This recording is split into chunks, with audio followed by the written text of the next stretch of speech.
200,000 isang buwan. Yes, boss. 3 araw lang, boy.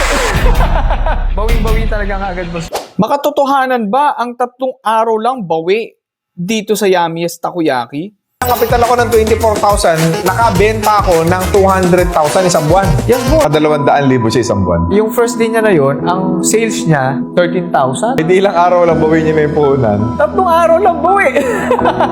Kasi mura lang ang kapital eh. Sobra, bawing-bawi talaga agad, boss. O sige, kaya Mies, bibigyan kita ng example. Etong sa Magalang branch namin na Yummiest Takoyaki.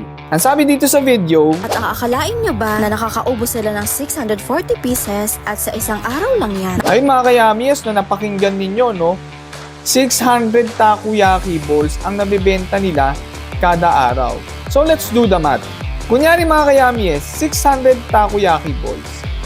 I-divide mo yan sa 4.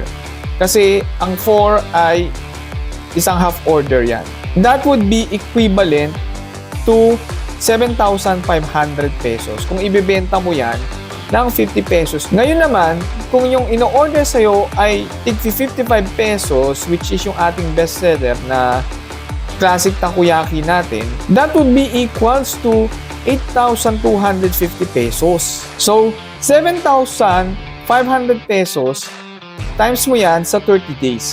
That will be equals to 225,000 pesos in sales, mga ka-Yummies. Eh, paano kung yung average sales mo ay 8,250 times mo yan sa 30 days? That would be equivalent to 247,500 pesos. So, posible ba yung 3 araw lang bawi? Posibleng-posible yan. 10 times pang bawi sa isang buwan. So, na-curious ka ba kung paano nangyari yan? Yang 3 araw lang bawi.